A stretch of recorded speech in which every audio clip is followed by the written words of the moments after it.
गति विज्ञान की बुक के अंदर एक नया चैप्टर स्टार्ट कर रहे हैं, प्रत्यास्थ डोरियों की गति। आपने फिजिक्स में पढ़ रखा होगा प्रत्यास्थ डोरी क्या होती है, प्रत्यास्थता क्या होती है। यहाँ मैं आपको बता दूँ ये प्रत्यास्थ डोरी क्या होती है।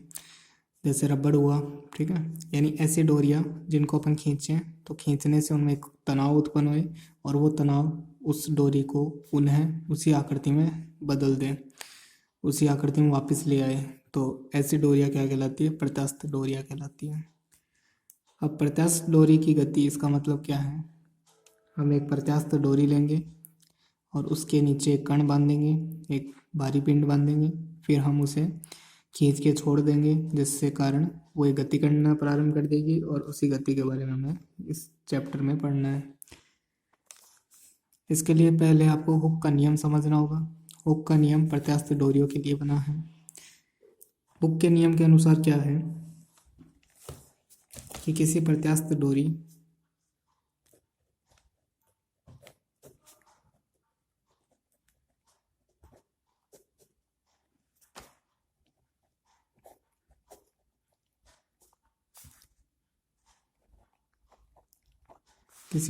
डोरी में तनाव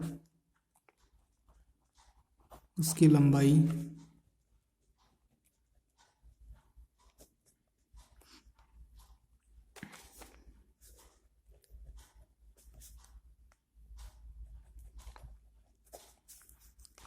प्रति इकाई विस्तार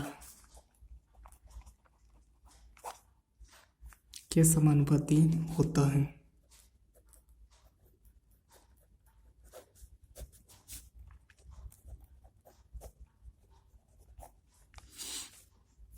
यानी हमारे पास अगर कोई प्रत्यास्थ डोरी है और हमने उसको खींचा तो खींचने से उसके अंदर जो तनाव T उत्पन्न होगा वो उसकी लंबाई में प्रति इकाई विस्तार, यानी उसकी जो लंबाई में जो प्रति इकाई विस्तार होगा, ठीक है, x/L, यानी मैं ऐसे बोल सकता हूँ कि L लंबाई की डोरी है और उसमें x विस्तार हुआ है, ठीक है, L लंबाई की डोरी है उसमें x विस्तार हुआ है, तो इकाई लंबाई की डोरी में x/L विस्तार होगा, ठीक है।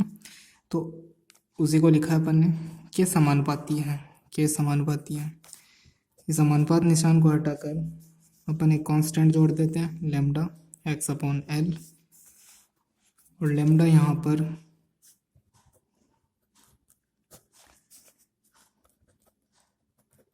प्रत्यास्थ मापांक है। एग्जाम में डायरेक्ट हुक का नियम पूछ लिया जाता है कि हुक का नियम क्या है, उसे परिभाषित कीजिए, तो आपको ये लिख के आना है।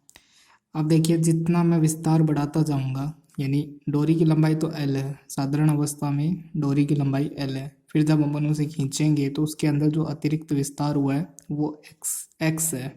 जितना विस्तार अपन बढ़ाते जाएंगे उतना उसका तनाव बढ़ता रहेगा, ठीक है। यही किसने बताया, हुक का नियम है, ये यही हुक का नियम है, ठीक है।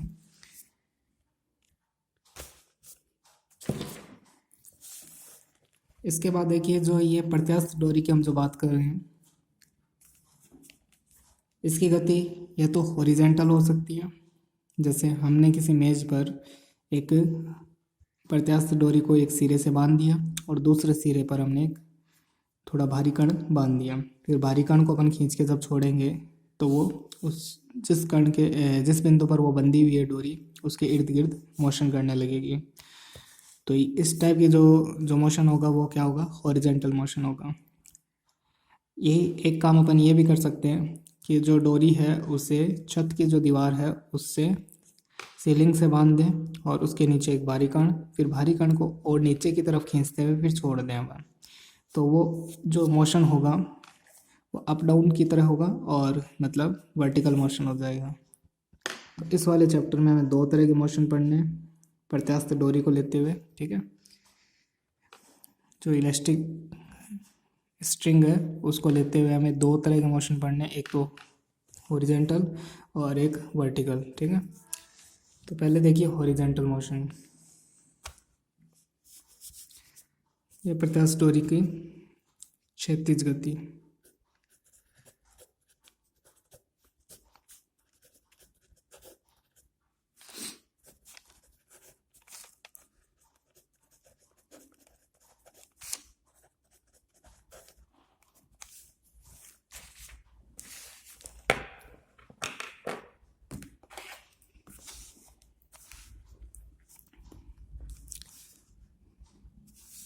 मान लीजिए हमारा ये वाला पॉइंट, इसे ओरिजिन मान लूँ या फिर पॉइंट ओ मान लूँ।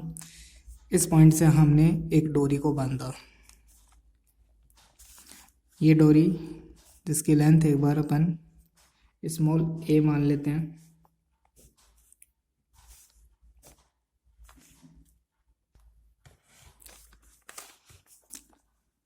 फिर इसके बाद यहाँ पर एक कण बंधा हुआ है स्मॉल एम। अब हम इस कण को पकड़ के खींचेंगे इस ओर, इस डायरेक्शन में, तो इसकी जो लेंथ है वो इतनी इंक्रीज हो जाएगी। जो इंक्रीज है उसको मैं स्मॉल एक्स कह देता हूँ। अब जब यहाँ से कण को छोड़ देंगे तो वो कण इस डायरेक्शन में गति करेगा, यहाँ से होते हुए वापस इस डायरेक्शन में जाएगा। इस डायरेक्शन में जब तक स्मॉल ए नहीं आ जाता, वापस स्मॉल ए नहीं आ जाता, मतलब इतनी लेंथ वापस इस तरफ नहीं हो जाती, तब तक ये फ्री मोशन में रहेगा। ठीक है। और बाद में जब इसको ए को क्रॉस कर लेगा तो एक बार हम मान लेते हैं कि यहाँ तक एक्स तक वापस आएगा ये। हालांकि रियल लाइफ में क्या होता है कि इसको क्रॉस करने के बाद ये एक्स तक नहीं पहुँचता, थोड़ा कम तक पहुँचता है, फिर वापस इधर उससे थोड़ा कम, फिर यहाँ पे वापस कम, फिर यहाँ वापस कम, फिर और अपने नॉर्मल स्टेट में आ जाता है। ठीक है। अब इसके बाद देखिए, जब अपन कण को पकड़ के यहाँ से यहाँ तक लाएंगे तब जो बैंड है या जो स्ट्रिंग है, डोरी है, वो ए से क्या हो जाएगी, ए प्लस एक्स हो जाएगी। ठीक है, यानी एक्स इंक्रीज हो जाएगी। तो जब अपन यहाँ से छोड़ेंगे तब यहाँ तक तो इसमें हुक के नियम के अनुसार जो तनाव है वो लगेगा। ठीक है। लेकिन जब ये अपने रियल स्टेट में आ जाएगी, मतलब जो स्मॉल एम थी उसके अंदर आ जाएगी, तब ये जब गति करेगी तब इसमें कोई तरह का तनाव नहीं लगेगा। उस समय आप देखोगे कि डोरी इस प्रकार ढीली पड़ जाएगी। ठीक है। तो उस समय गति डायरेक्ट फ्री मोशन हो रही है। तो यानी जो गति के नियम होते हैं, हमारे पास 3 गति के नियम होते हैं, न्यूटन वाले, तो उसके अनुसार गति होगी यहाँ पर। फिर जब यहाँ पर वापस गति में तनाव उत्पन्न हो जाएगा, यहाँ पे डोरी पूरी टाइट हो जाएगी, और उसके बाद जब मोशन करेगी तो ये वापस तनाव टी उत्पन्न होएगा, जो हुक के नियम से अपन फाइंड करते हैं। ठीक है। तो इतनी सी गति के अंदर 2 तरह के नियम लग जाएंगे। आपको हुक का नियम भी यूज़ करना पड़ेगा और न्यूटन का नियम भी यूज़ करना पड़ेगा।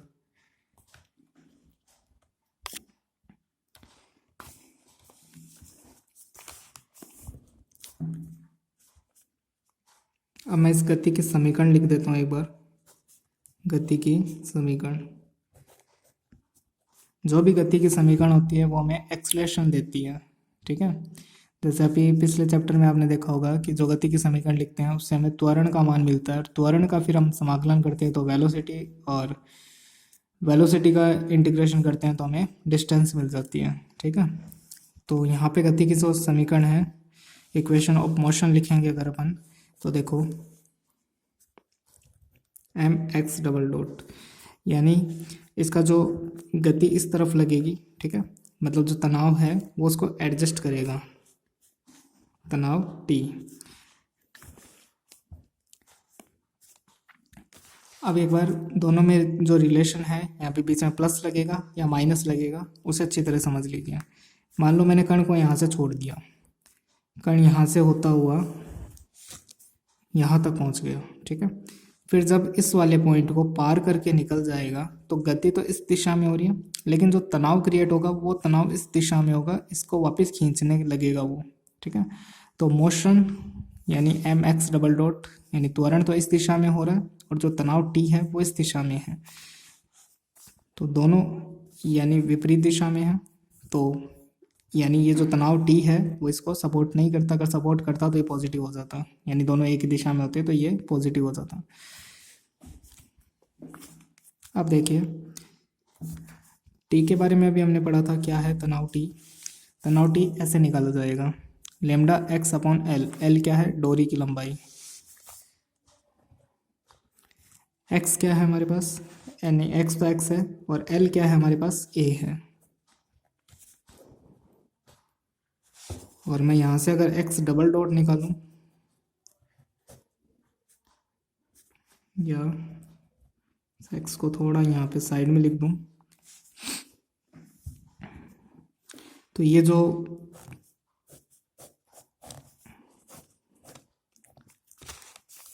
हमारे पास टर्म आई है, ये टर्म किसको डिनोट कर रही है, एक्सलेशन को डिनोट कर रही है, ठीक है, त्वरण को डिनोट कर रही है। अब इस त्वरण का अगर अपन एक बार इंटीग्रेशन कर दें तो हमें वेलोसिटी मिल जाएगी। तो इसको मैं ऐसे लिख सकता हूँ, D square X upon D T square बराबर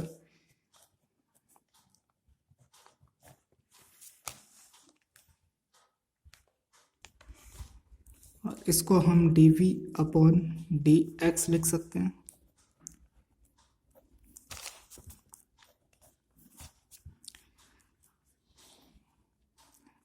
इसको अपन ट्रांसफर कर देते हैं इधर, इसका इंटीग्रेशन करें तो v equal to minus lambda upon A M X square by 2 plus constant.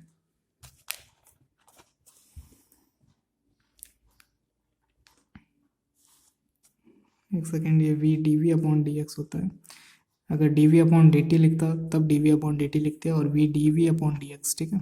तो v स्क्वायर अपॉन 2,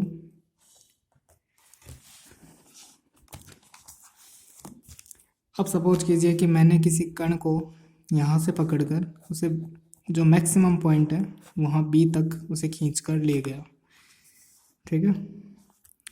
यानी एक्स को मैंने कहाँ तक इंक्रीज किया, बी तक, या यूँ मान लो ये पूरा क्या है, बी।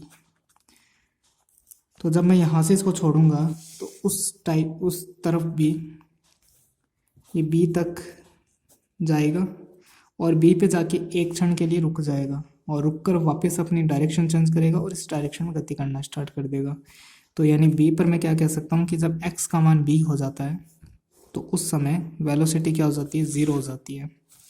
यहाँ वेलोसिटी क्या होगी, ज़ीरो, जब एक्स बराबर बी हो। तो मैं यहाँ रख सकता हूँ कि जब एक्स बराबर बी हो तो वेलोसिटी ज़ीरो हो जाती है।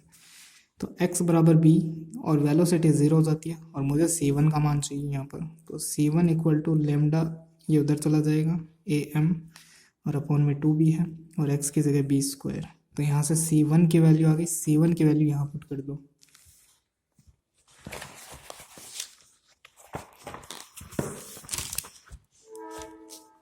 तो v स्क्वायर अपॉन 2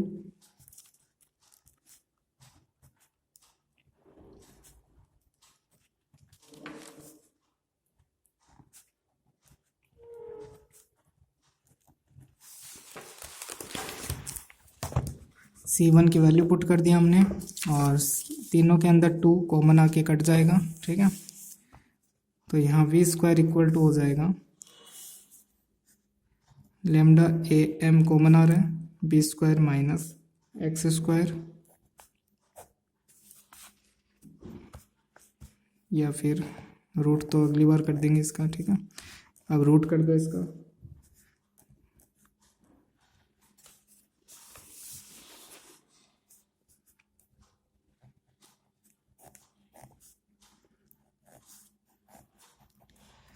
तो जो वेलोसिटी है वो हमारे पास ये आएगी। अब ये जो है वेलोसिटी और एक्स का रिलेशन है, इसमें जो आपको एक्स पुट करना है, जैसे सपोज कीजिए मुझे यहाँ की वेलोसिटी चाहिए, इस पॉइंट को मैं ए कह देता हूँ एक बार, इस वाले पॉइंट को मैं एक बार बी कह देता हूँ, ठीक है। तो मुझे मान लो यहाँ की वेलोसिटी चाहिए, तो मैं क्या रखूँगा, यहाँ पे x क्या होगा, ज़ीरो, क्योंकि अपन x को कहाँ से मेजर कर रहे हैं, इस पॉइंट से, ठीक है। तो x बराबर 0 से शुरू हो रहा है और कहाँ पे ख़त्म हो रहा है, x बराबर b पे ख़त्म हो रहा है, ठीक है, स्मॉल b। तो मुझे यहाँ की वेलोसिटी चाहिए, तो यहाँ x क्या है, 0।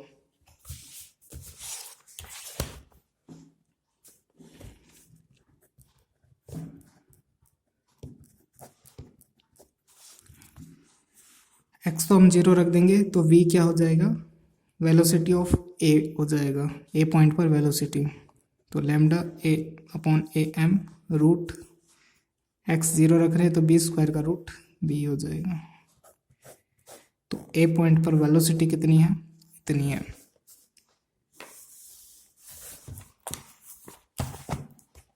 अब जैसे अगर मुझे इस पॉइंट पे वेलोसिटी चाहिए तो इस पॉइंट पर x कितना है, b। तो जब x इक्वल टू बी रखूँगा तो बी स्क्वायर से बी स्क्वायर कैंसिल, पूरी टर्म क्या हो जाएगी, ज़ीरो, यानी वेलोसिटी क्या आ जाएगी, ज़ीरो। ठीक है, तो अपन ने देखा था कि जो कॉर्नर था वहाँ पे वेलोसिटी ज़ीरो थी, और ये फार्मूला भी यही चीज़ बता रहा है। तो इस फार्मूले से आप कोई भी x की कोई भी वैल्यू रखो, आपको उस पॉइंट पर वैल्यू मिल जाएगी, वेलोसिटी मिल जाएगी। ठीक है,